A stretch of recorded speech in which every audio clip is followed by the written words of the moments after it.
অবশেষে ভয়ঙ্করভাবে ফেঁসে গেছেন বিএনপির কিছু প্রভাবশালী নেতারা। ডেভিড ইমন রিমান্ডে সবার নাম প্রকাশ করে দিয়েছেন, কার হয়ে তিনি কাজ করতেন। বিস্তারিত জানতে ভিডিওগুলো দেখতে থাকুন। চট্টগ্রামের শীর্ষ সন্ত্রাসী ডেভিড ইমনকে ফটিকছড়ির জামান হত্যা এবং অস্ত্র মামলায় 10 দিনের রিমান্ড মঞ্জুর করেছে আদালত।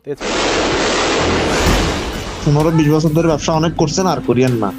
এখন আমাদের ফোলাফাইন আছে, জেলের ভিতরে আছে, বাইরে আছে, ফোলাফাইন চালাইতে হবে, ফোলাফাইনে ব্যবসা বাণিজ্য করবে।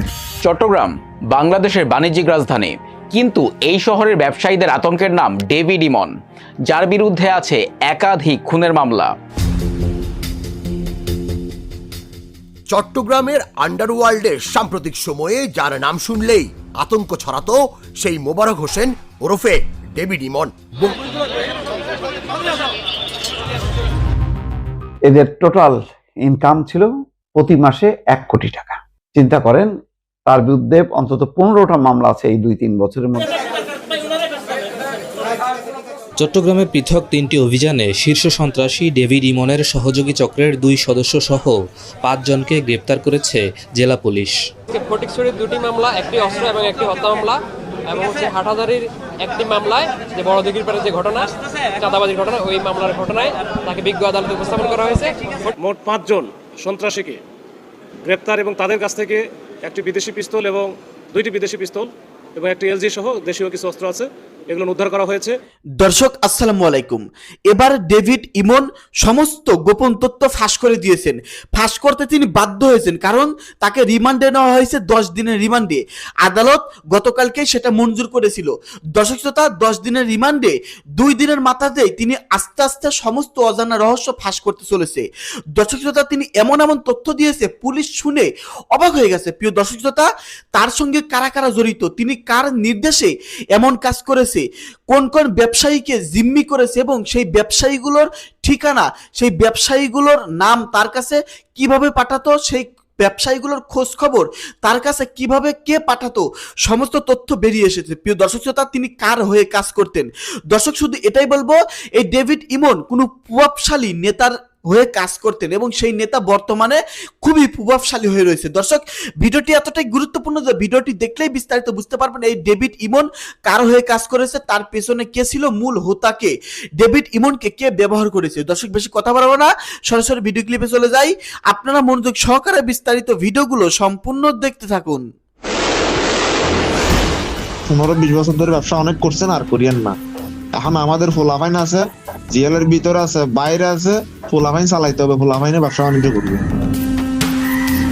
পুলিশের অভিযানে গ্রেপ্তার চট্টগ্রামের সন্ত্রাসী মোবারক হোসেন ইমন ওরফে ডেভিড ইমন চাঁদা নিতেন। ব্যবসায়ী ও প্রবাসীদের টার্গেট করে প্রতি মাসে গড়ে 1 কোটি টাকা চাঁদা আদায় করতেন তিনি। এই টাকার অর্ধেক চলে যেত বিদেশে থাকা পলাতক সন্ত্রাসী সাজ্জাদ আলীর কাছে, বাকি টাকা রাখতেন নিজের কাছে। রিমান্ডে জিজ্ঞাসাবাদের পর পুলিশের কাছে এমন তথ্য দেন ইমন। পুলিশকে ইমন জানান, চট্টগ্রামের ব্যবসায়ীদের জীবন বৃত্তান্ত সংগ্রহ করা হতো প্রথমে, এরপর চিহ্নিত ব্যবসায়ীর ব্যবসার খুঁটিনাটি, পরিবারের সদস্যদের তথ্য সংগ্রহ করতেন তার দলের লোকজন। সব তথ্য হাতে পাওয়ার পর বিদেশি নম্বর থেকে ব্যবসায়ীকে ফোন করা হতো, ভয় দেখানো হতো গুলি করার ও পরিবারের সদস্যদের ক্ষতি করার। কথা মতো টাকা আদায় না হলে ব্যবসায়ীর ব্যবসা প্রতিষ্ঠান কিংবা বাড়ি লক্ষ্য করে গুলি করা হতো। এভাবে প্রতি মাসে আদায় হতো কোটি টাকার মতো। পুলিশ সদস্যরা জানান, ইমন তার সহযোগীদের মাধ্যমে চাঁদার জন্য ব্যবসায়ী, প্রবাসী সহ বিভিন্ন ব্যক্তির তালিকা করতেন। পুলিশকে ইমন তার চাঁদা আদায়ের কৌশলও সবিস্তারে বলেছেন। তিনি বলেন, বিদেশি নম্বর থেকে খোলা হোয়াটসঅ্যাপ ব্যবহার করে ফোন করা হতো। ওই ব্যক্তিকে অনুসরণও করতেন তার সহযোগীরা। তিনি কোন রঙের কাপড় পরেছেন তার বর্ণনাও দেওয়া হতো ফোনে। পাশাপাশি পরিবারের সদস্যরা কে কোথায় পড়াশোনা করেন, কোথায় যাওয়া আসা করেন তারও বর্ণনা দেওয়া হতো। প্রথম দফায় এভাবে ফোন করে টাকা চাওয়া হতো। পরে চাপ সৃষ্টির জন্য বাড়ি ও ব্যবসা প্রতিষ্ঠানে হামলা, ভাঙচুর, এমনকি ফাঁকা গুলি পর্যন্ত ছোড়া হতো। পুলিশ জানিয়েছে, ইমন মাসে কত টাকা চাঁদা আদায় করতেন তার কোনো হিসাব ছিল না, কারণ ভুক্তভোগীরা কেউ থানায় মামলা করতেন না, চাঁদা দিলেও মুখ খুলতেন না। সমঝোতায় ব্যর্থ হয়ে তারা টাকা দিয়ে দিতেন।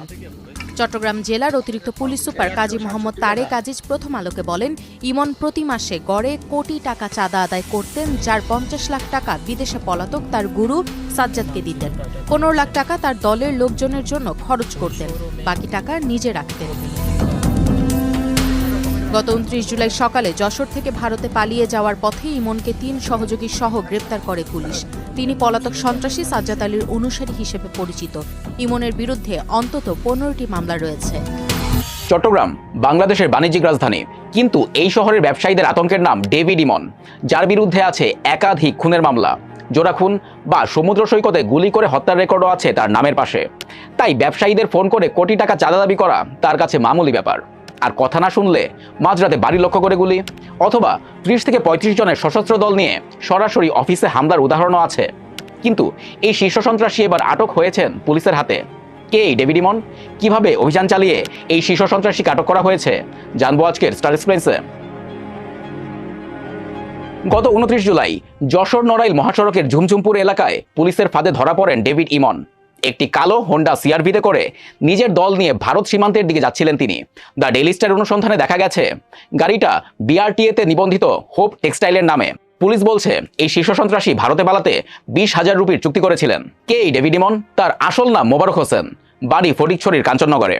চট্টগ্রামের অপরাধ জগতে তার নাম উঠে আসে পলাতক শীর্ষ সন্ত্রাসী বড় সাজ্জাদের অন্যতম প্রধান সহযোগী হিসেবে। আগে এই গ্রুপের নেতৃত্বে ছিলেন ছোট সাজ্জাদ, কিন্তু তিনি এখন কারাগারে। তাই ইমন আর মোহাম্মদ রায়হান আলম মিলে চালাচ্ছিলেন চট্টগ্রামের চাঁদাবাজি নেটওয়ার্ক। তদন্তকারীদের ভাষ্যমতে চট্টগ্রাম শহর সহ রাউজান, হাটহাজারী আর ফটিকছড়িতে ধারাবাহিক চাঁদাবাজি আর সহিংস হামলার পেছনে এই গ্রুপেরই হাত ছিল।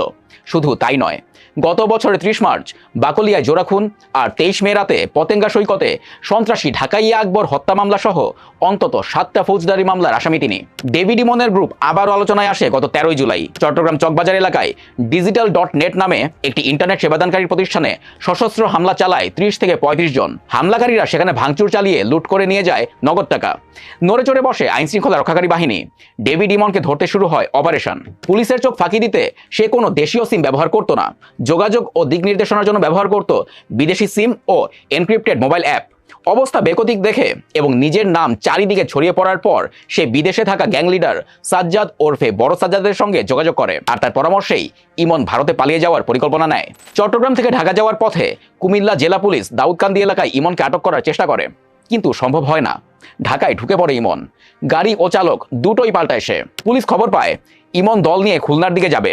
পদ্মা সেতুর টোল প্লাজায় চেকপোস্ট স্থাপন করা হয়, কিন্তু আবারও পুলিশের হাত থেকে ফসকে যায় ইমন।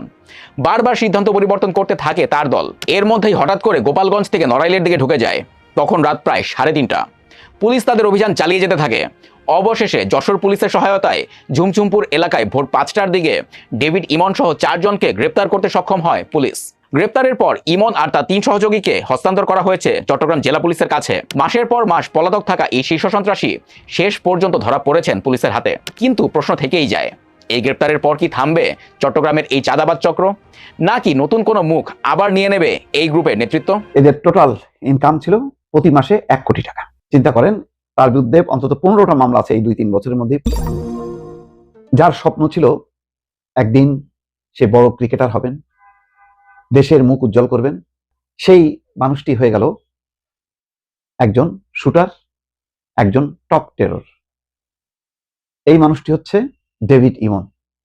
সম্প্রতি বেনাপোল সীমান্ত থেকে তাকে আটক করেছে যশোর এবং চট্টগ্রাম পুলিশ যৌথভাবে। পালিয়ে যাচ্ছিল ডেভিড ইমন।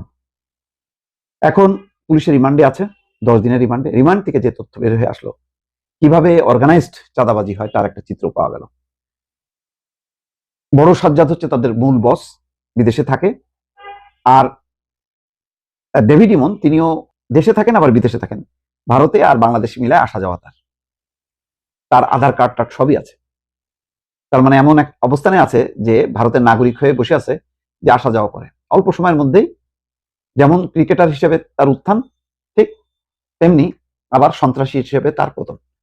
2023, 24, 25 এই সময়ের মধ্যেই ডেভিড ইমনের উত্থান সেই সন্ত্রাসী সাজ্জাদ আলীর ছত্রছায়ায়। এখন তথ্য বের হলো যে মাসে ইমনের গড় আয় হচ্ছে 1 কোটি টাকা। এই টাকার অর্ধেক সে রেখে দিত আর অর্ধেক দিয়ে দিত তার ওস্তাদ সাজ্জাদের কাছে। সন্ত্রাসী সাজ্জাদ, বিদেশে পালিয়ে থাকা সাজ্জাদের কাছে। রিমান্ডে এনে জিজ্ঞাসাবাদের পর মুখ খুলল। চট্টগ্রামের ধনী লোকদের জীবন বৃত্তান্ত সংগ্রহ করা হচ্ছে একটা গ্রুপের কাজ। ডিটেলস, তার ছেলে মেয়ে কে কোথায় কি করে সবকিছু। আরেকটা গ্রুপ হচ্ছে যে দুইটা গ্রুপ, কেউ কেউ বলে তিনটা গ্রুপ। যাক, দ্বিতীয় যে গ্রুপ, সেই গ্রুপের কাজ হচ্ছে ওই বৃত্তান্ত সংগ্রহ করে বিদেশি নম্বর থেকে ব্যবসায়ীকে বলা, চাঁদা দাও নতুবা ব্যবসা গোটাও। ব্যবসায়ীরা ভয়ে চাঁদা দিত। এইভাবে সমস্ত মানে অনেক ব্যবসায়ী তাদের নেটওয়ার্কের মধ্যে। আর যদি চাঁদা না দিত, আরেকটা গ্রুপ, এটা হলো তৃতীয় গ্রুপ। একটা গ্রুপ হচ্ছে ওই যে তথ্য সংগ্রহ করতো বিস্তারিত, ব্যবসা কোথায় কোথায়, ব্যাংক অ্যাকাউন্ট কোথায়, তার ছেলে মেয়েরা পড়াশোনা করে, সব কিছু নিত। দ্বিতীয় গ্রুপটা হচ্ছে টেলিফোন করত। আর তৃতীয় গ্রুপটা হচ্ছে যদি কেউ চাঁদা দিতে অস্বীকার করতো সেখানে হামলা চালাতো। এবং এই গ্রুপেরই একটা অংশ ওই ব্যবসায়ীদের কাছ থেকে চাঁদা সংগ্রহ করত। জানা যাচ্ছে যে এখন পর্যন্ত এদের টোটাল ইনকাম ছিল এই মানে ডেভিড ইমনের মাধ্যমে সংগ্রহত প্রতি মাসে 1 কোটি টাকা। চিন্তা করেন, তার বিরুদ্ধে অন্তত 15টা মামলা আছে এই 2-3 বছরের মধ্যে। 15টা মামলা, সেখানে হত্যা, অস্ত্র মামলা সহ মাদক নানান মামলায়। তার নিশ্চয়ই ফেসবুকে দেখেছেন তার সেই বিলাসবহুল জীবনযাপন, দামি দামি রেস্টুরেন্টে বসবাস করা, দামি দামি রেস্টুরেন্টে খাওয়া দাওয়া, হোটেলে থাকা দেশে বিদেশে, এবং পোশাক আশাক, দামি গাড়ি, সবকিছুই ছিল তার। এখন সে পুলিশের কবজায়। আস্তে আস্তে বের হবে আরো বিস্তারিত অপরাধ জগৎ। এখন কথা হলো, এই ডেভিড ইমন কি একাই, নাকি আরো ডেভিড ইমন চট্টগ্রাম জুড়ে তাদের কর্মকাণ্ড? সেটাই হচ্ছে প্রশ্ন। আলটিমেটলি পুলিশ কি তাদেরকে দমাতে পারবে কি পারবে না, এটাই হচ্ছে এখন বড় চ্যালেঞ্জ। চট্টগ্রামে পৃথক 3টি অভিযানে শীর্ষ সন্ত্রাসী ডেভিড ইমনের সহযোগী চক্রের 2 সদস্য সহ 5 জনকে গ্রেপ্তার করেছে জেলা পুলিশ। অভিযানে উদ্ধার করা হয়েছে 2টি বিদেশি পিস্তল, একটি ম্যাগজিন, 11 রাউন্ড গুলি এবং একটি হত্যা মামলায় ব্যবহৃত কিরিচ ও রামদা। মোট 5 জন সন্ত্রাসীকে গ্রেপ্তার এবং তাদের কাছ থেকে একটি বিদেশি পিস্তল এবং 2টি বিদেশি পিস্তল এবং একটি এলজি সহ দেশীয় কিছু অস্ত্র আছে, এগুলো উদ্ধার করা হয়েছে।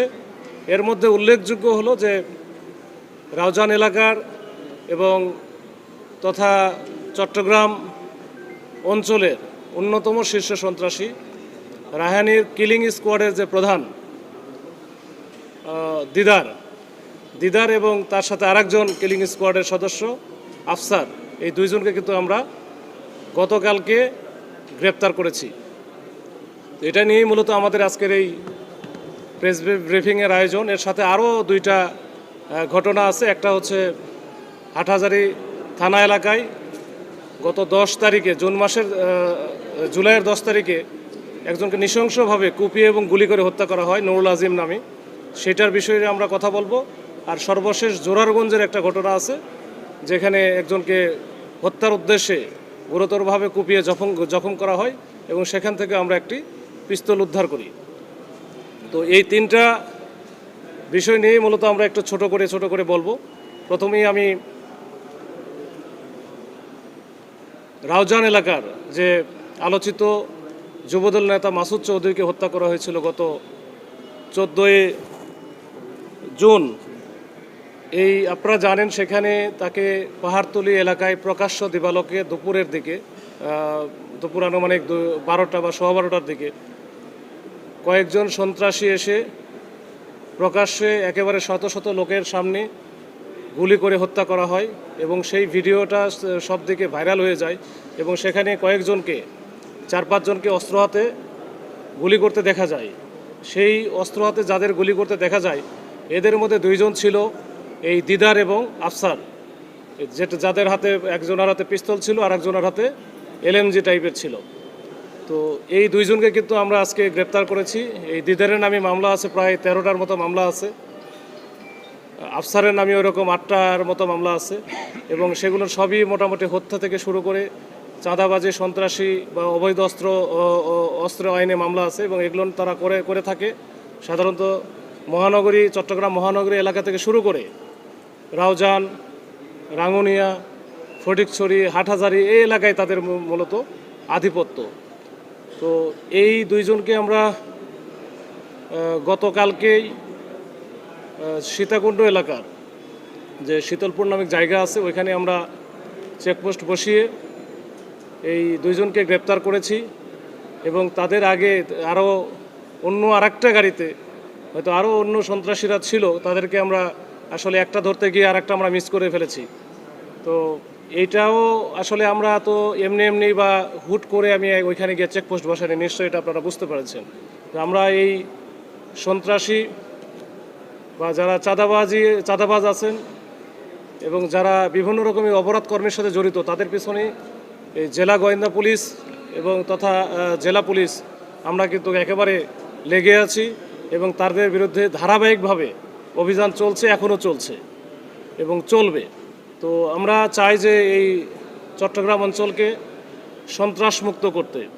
অন্যদিকে হাটহাজারীর আলোচিত নুরুল আজিম হত্যা মামলার প্রধান আসামি দিদারুল আলমকে দীর্ঘদিনের গোয়েন্দা নজরদারির পর ঢাকার কেরানীগঞ্জ থেকে গ্রেপ্তার করা হয়েছে। নুরুল আজিম নামে একজন ব্যক্তি ছিলেন, উনি স্বাভাবিকভাবে তার সাংসারিক কাজকর্ম করে থাকেন। তো তার সাথে একটা বিরোধের জের ধরে, তাদের পারিবারিক একটা বিরোধ এবং সেখান থেকে একটা বড় বিরোধের জের ধরে ওইখানে আবার একটা সন্ত্রাসী আছে, একজন না কয়েকজন, এর মধ্যে একজন হচ্ছে অন্যতম হচ্ছে আরেকজন দিদার, তার নামও দিদারুল আলম, এবং তার সাথে আরেকজন আছে মোর্শেদ ওরফে আকিল। এই মোর্শেদ ওরফে আকিল, এই দুইজনে কিন্তু খুবই দুর্ধর্ষ। এই দুইটা নাম হয়তো ওইভাবে আমরা মানে খুব বেশি আগে শুনে নাই, কিন্তু তাদের পিসিপিআর এবং তাদের প্রিভিয়াস অ্যাক্টিভিটিস আমরা যখন অ্যানালাইসিস করলাম তখন আমরা দেখলাম যে এরা দুইজনই খুবই দুর্ধর্ষ প্রকৃতির এবং প্রত্যেকের নামে, এই যে দিদারুল যে আছে, ওই নুরুল আজিম যে সকালে উঠে সে মাছ ধরতে গেছিল একটা নদীতে, পাশের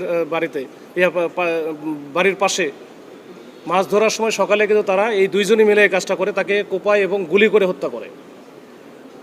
তো এই দিদারুল আলমের আমরা পিসিপিআর যাচাই করে দেখলাম যে তার নামে 6টা শুধু সাজা ওয়ারেন্টি আছে, যেটা কোর্ট থেকে বিভিন্ন মামলায় সাজা হয়েছে, এরকম 6টা সাজা ওয়ারেন্টি আছে। এর বাইরে আরও তো মামলা আছে, সব মিলে বললাম আমি 13টা, সবগুলোরই কিন্তু হত্যা থেকে শুরু করে ওই বড় বড় ঘটনার মামলা। এর সাথে মোর্শেদ যেটা ছিল সে আরও বেশি সিরিয়াস এবং সে অ্যাডিক্টেডও, মানে এরা খুব বেশি কিছু লাগে না, 10,000 15,000 টাকা দিলেই কিন্তু মোটামুটি একটা বড় ধরনের ঘটনা ঘটাতে এরা কোনো রকম কুণ্ঠাবোধ করে না। এরকম একটা আসামি যাকে আমরা হচ্ছে যে সিএমপির ভিতরে একটা বস্তির ভিতর থেকে আমরা ধরেছিলাম।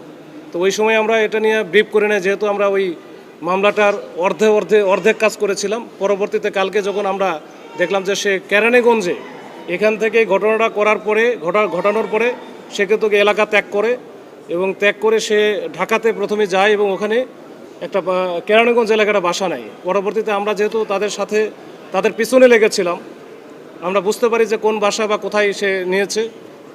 ওইটা সূত্র ধরেই কিন্তু আমরা গতকালকে একটা অভিযান পরিচালনা করা হয়, 2 দিন ব্যাপী। ওইখানে আমাদের টিম ছিল। তো গতকালকে আমরা তাকে তার বাসায় যখনই ঢোকে তখন কিন্তু আমরা পেয়ে যাই। তো তাই এই দুইজনকে আমরা পাওয়ার পরে সে যে অস্ত্রটা ব্যবহার করেছিল সে এবং এই যে মোর্শেদ ওরফে আকিল, এই যে এলজি যেটা আছে এটাতে গুলি করেছিল, এই সেম এলজি সে কিন্তু নিজের তার দেখানোর মতো কিন্তু আমরা উদ্ধার করেছি। আর আরেকটা যেটা, এটা জোরারগঞ্জ এলাকার একটা ঘটনা। এখানেও একজন ব্যক্তি, ওনার নাম হচ্ছে এটা হিঙ্গিউলি ইউনিয়নের নাজিম। এই নাজিমকে গুরুতরভাবে কোপাইছে। পরবর্তীতে তাকে হাসপাতালে নেওয়ার পরে সে এখনও পর্যন্ত সুস্থ আছে, তবে সে খুবই গ্রিভিয়াস হার্ট বা গ্রিভিয়াস ইনজুরি হয়েছে তার মধ্যে। তো এই ঘটনায় আমরা দুইজনকে, বোরহান এবং রনি নামে দুইজনকে আমরা গ্রেপ্তার করেছি এবং তাদের দেখানো মতে একটা পিস্তল কিন্তু উদ্ধার করা হয়েছে, তার সাথে কয়েক রাউন্ড গুলিও ছিল। তো এই যে তাদের কাছ থেকে একটা পিস্তল, কয়েক রাউন্ড গুলি, নুরুল আজিম যেটা আছে এই হত্যার যে প্রধান আসামি দিদার, তার কাছ থেকে একটা এলজি, এবং তার আগে যেটা আমি বললাম রাউজান এলাকার অন্যতম শীর্ষ সন্ত্রাসী বা কিলিং স্কোয়াডের প্রধান বলা যায় দিদার, তার কাছ থেকে আমরা তার দেখানোর মতো একটা বিদেশি পিস্তল আমরা কিন্তু রাউজান এলাকা থেকে উদ্ধার করেছি। প্রিয় দর্শক, আশা করতেছি বিস্তারিত ভিডিওগুলো আপনারা সম্পূর্ণ মনোযোগ সহকারে শুনেছেন এবং দেখেছেন। প্রিয় দর্শক, ভিডিওতে দেখতে পারলেন স্পষ্ট আপনারা নিউজগুলো, যে এই ডেভিড ইমন কিভাবে কাজ করেছে, কার হয়ে কাজ করেছে এবং তিনি কোন কোন ব্যবসায়ীকে জিম্মি করত, এই ব্যবসায়ীগুলোর খোঁজ তার কাছে কে পৌঁছাইতো। দর্শক, সমস্ত বিষয়ে প্রতিবেদন দেখতে পারলেন, তাছাড়া রাজনৈতিক বিশ্লেষকের আলোচনাও শুনতে পারলেন। প্রিয় দর্শক, চট্টগ্রাম, সিলেট, কক্সবাজার এই 3টা জায়গায় তিনি একেবারে অপরাধ যজ্ঞের মানে রাজত্ব চালিয়েছেন। তিনি অন্ধকার যুগে রাজত্ব চালিয়েছেন। দর্শক, তার পিছনে নিশ্চিত কোনো মূল হোতা ছিল। দর্শক, মাত্র 2 দিনের রিমান্ড শেষেই যেসব চাঞ্চল্যকর তথ্য বেরিয়ে এসেছে আপনারা প্রতিবেদনে শুনতে পারলেন, এখনো 8 দিন বাকি। এর মধ্যে আরো অনেক তথ্য আপনারা জানতে পারবেন। দর্শক, ভিডিওর কমেন্টে জানিয়ে দিবেন আপনাদের কি মনে হচ্ছে, কোন নেতা তার সঙ্গে জড়িত। দর্শক, দেখা হবে খুব শীঘ্রই আবারও নতুন কোনো ইম্পর্টেন্ট নিউজ নিয়ে। সকলেই ভালো থাকবেন, ধন্যবাদ।